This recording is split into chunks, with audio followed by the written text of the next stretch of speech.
Hallo. Wenn du diesen Podcast hörst, trainierst du gerade dein Deutsch. Du musst nicht jedes Wort verstehen. Bleib einfach hier. Mit jedem Hören wirst du besser. Heute sprechen wir über ein Thema, das sehr viele Menschen haben, aber fast niemand laut sagt. Die Angst, Deutsch zu sprechen. Die Angst, Fehler zu machen. Die Angst, peinlich zu sein.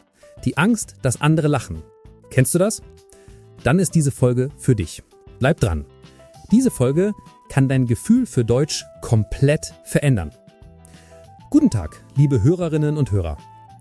Willkommen zu Ohne Angst Deutsch sprechen bei German for Beginners. Ich freue mich sehr, heute mit Lena zu sprechen. Lena lernt Sprachen schon viele Jahre.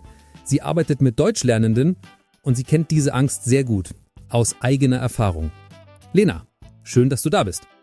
Danke, Frank. Ich freue mich wirklich, hier zu sein. Und ich freue mich auch für jede Person, die gerade zuhört, weil dieses Thema ist wichtig, sehr wichtig. Lena, wir fangen direkt an. Was ist diese Angst beim Sprechen? Warum ist es so schwer, einfach Deutsch zu sagen, laut, in echt? Für mich ist diese Angst so: Ich möchte sprechen, ich habe Wörter im Kopf, aber mein Körper sagt nein. Mein Mund macht nicht auf. Ich werde nervös, mein Herz ist schnell. Ich denke, was, wenn ich etwas Falsches sage? Was, wenn die andere Person mich nicht versteht? Was, wenn ich komisch klinge? Das ist diese Angst. Es ist nicht Faulheit, es ist nicht Dummheit, es ist Stress. Das heißt, es ist nicht, ich will nicht sprechen, es ist, ich traue mich nicht zu sprechen. Genau. Sehr viele Menschen denken, ich bin schlecht in Sprachen. Aber das stimmt nicht. Sie sind nicht schlecht. Sie sind nur angespannt. Ist diese Angst normal? Ja, total normal. Ich hatte diese Angst auch. Ich war in Spanien.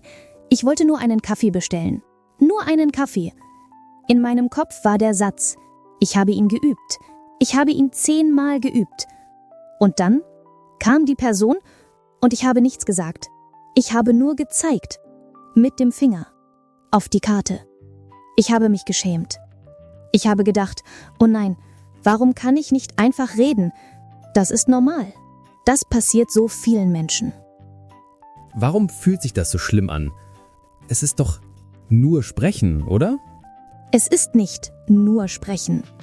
Es ist Identität. Wenn du sprichst, zeigst du dich.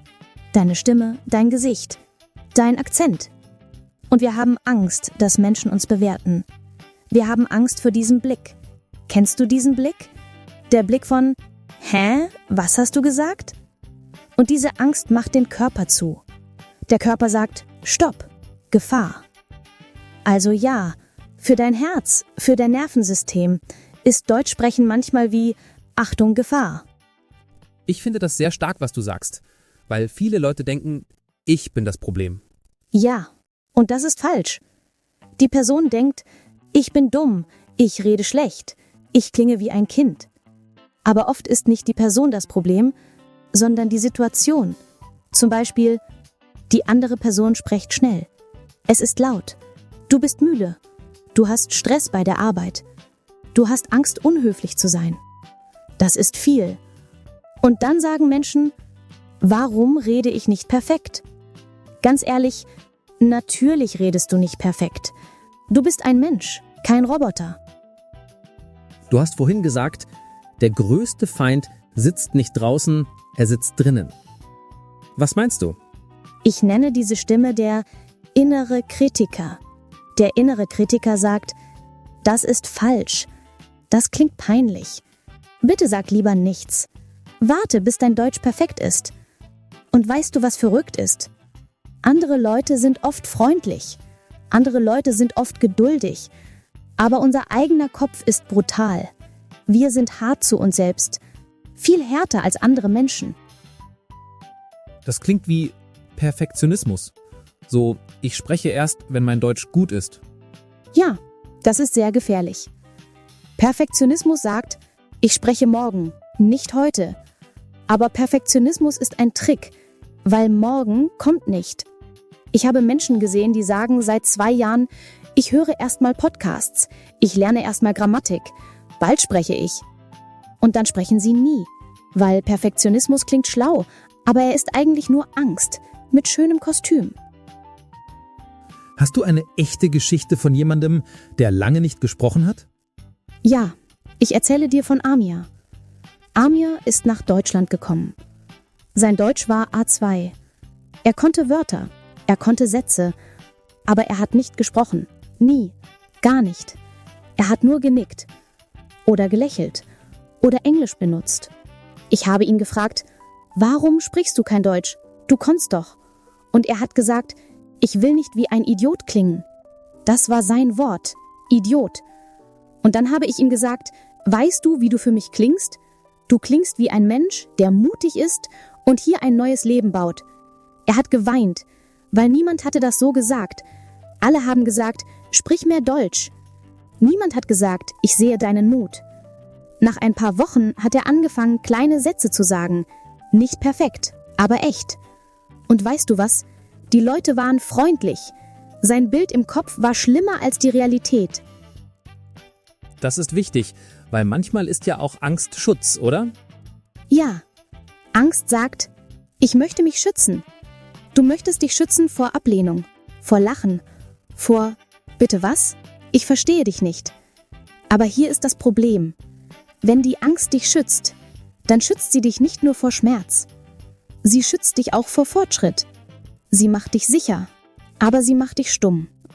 Und stumm sein macht einsam. Ich möchte jetzt etwas machen für jede Person, die zuhört. Ganz ruhig. Nur für dich. Du musst es nicht laut sagen. Frage Nummer 1. Hast du schon einmal nicht gesprochen, obwohl du wusstest, wie man es sagt? Frage Nummer 2. Hast du dich danach schlecht gefühlt? Frage Nummer 3. Hast du gedacht, ich hätte einfach reden sollen? Wenn du gerade Ja denkst, willkommen. Du bist nicht allein. Das sind tausende Menschen. Das ist normal. Lena, wir hören sehr oft, Fehler sind gut. Aber ganz ehrlich, die Leute glauben das nicht. Kannst du das erklären, sodass man es fühlt? Ja, Fehler sind nicht nur okay. Fehler sind der Weg. Ich sag dir warum.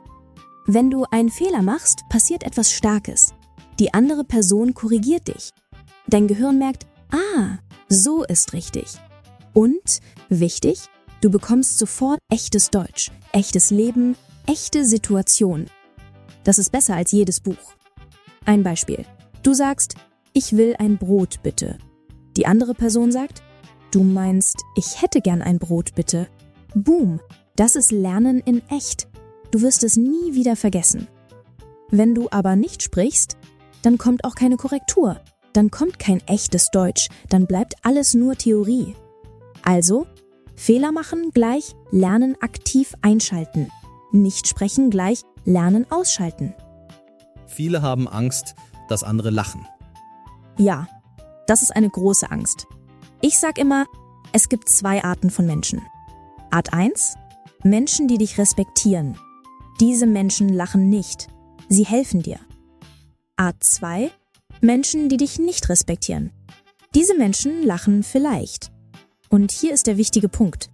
Wenn jemand über dich lacht, dann ist das nicht ein Problem mit deiner Sprache. Das ist ein Problem mit seinem Charakter. Die Person zeigt, wie sie ist, nicht wie du bist. Viele Lernende machen diesen Fehler. Eine Person lacht, gleich, ich bin dumm. Nein. Eine Person lacht, gleich, diese Person ist respektlos. Fertig. Ich möchte jetzt praktisch werden. Diese Angst ist nicht nur im Kopf, sie ist im Körper. Hast du Tipps, wenn alles zu ist? Ja, ich nenne es Pause, atmen, einfach sagen. Schritt 1. Pause. Bevor du redest, mach 1 Sekunde Pause. Schritt 2. Atmen. Langsam ein durch die Nase, langsam aus durch den Mund. Das sagt deinem Körper, wir sind sicher. Schritt 3. Einfach sagen. Nicht perfekt, nicht lang, nur einen Satz. Zum Beispiel, ich suche die Apotheke. Oder ich brauche Hilfe. Nicht erklären, nicht entschuldigen, nur ein Satz. Das reicht. Kannst du uns ein paar Sätze geben, die immer funktionieren? So eine Art Überlebensdeutsch. Sehr gern. Hier kommt Survival-Deutsch für dich. Entschuldigung, mein Deutsch ist nicht perfekt. Ich probiere. Können Sie langsam sprechen, bitte? Können Sie das wiederholen, bitte? Wie heißt das auf Deutsch? Einen Moment, ich denke. Diese Sätze sind wie ein Schutzschild. Du nimmst Kontrolle. Du sagst der anderen Person, bleib ruhig, ich lerne gerade. Und die meisten Menschen reagieren dann freundlich. Ich möchte jetzt ein schweres Wort sagen. Scham. Viele Menschen schämen sich. Ja, Scham ist stark. Scham sagt, ich bin falsch. Nicht, ich habe einen Fehler gemacht, sondern ich bin ein Fehler. Und das tut weh. Ich möchte jeder Person, die gerade zuhört, etwas sagen. Du bist kein Fehler. Du bist mutig. Du sprichst gerade in einer Sprache, die nicht deine Sprache ist. Das ist Kraft. Das ist schön. Das ist intelligent. Bitte, sprich nicht schlecht über dich selbst in deinem Kopf. Sprich lieber stolz über dich. Auch wenn dein Deutsch noch klein ist. Kleines Deutsch ist kein schlechtes Deutsch. Kleines Deutsch ist junges Deutsch. Und junges Deutsch darf wachsen. Lena, gab es bei dir einen Moment, wo du gedacht hast, ich will nie wieder sprechen, nie wieder? Ja, ich war in Frankreich. Ich habe Französisch gesprochen. Ich habe einen Fehler gemacht. Die Person hat gelacht. Nicht böse, nur überrascht. Aber ich habe mich so geschämt. Ich war rot im Gesicht. Ich wollte nur weg. Ich bin nach Hause gegangen und habe gedacht, okay, fertig. Ich rede nie wieder Französisch. Und dann? Am Abend habe ich von dieser Person eine Nachricht bekommen. Sie hat geschrieben, danke für dein Französisch heute. Es war schön mit dir zu sprechen. In meinem Kopf war Katastrophe. In der Realität war schön. Wir sind oft härter zu uns selbst als alle anderen zusammen. Ich möchte jetzt etwas Praktisches. Kannst du eine Mini-Methode geben, die jede Person heute Abend benutzen kann? So wie 5 Minuten, aber fürs Sprechen. Ja. Ich nenne sie 5 Minuten laut. So geht das. Nimm dein Handy, sprich laut auf Deutsch, was du heute gemacht hast. Ganz einfach. Ich stehe auf, ich trinke Kaffee, ich gehe zur Arbeit. Ich bin müde. Nimm dich auf, hör dir deine eigene Stimme an. Fertig. 5 Minuten. Warum ist das stark? Du übst Sprechen ohne Publikum. Kein Stress. Du hörst dich selbst, dein Ohr lernt. Und morgen kannst du es nochmal machen und du merkst, weniger Pause, mehr Fluss. Das ist echter Fortschritt und du kannst ihn fühlen. Und was ist, wenn ich in echt blockiert bin? Im Supermarkt? Bei der Arbeit? Irgendwo? Dann sag ehrlich, was passiert. Zum Beispiel, sorry, ich bin ein bisschen nervös, Deutsch ist schwer für mich. Das ist nicht peinlich, das ist ehrlich. Weißt du, was die andere Person oft sagt? Kein Problem, wir machen langsam. Wenn du zeigst, dass du Mensch bist, dann wirst du verbunden. Und Verbindung macht alles leichter.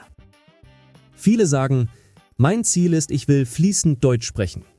Ja, das ist zu groß. Fließend ist kein Tagesziel, das ist Lebensziel. Mach Mini-Ziele.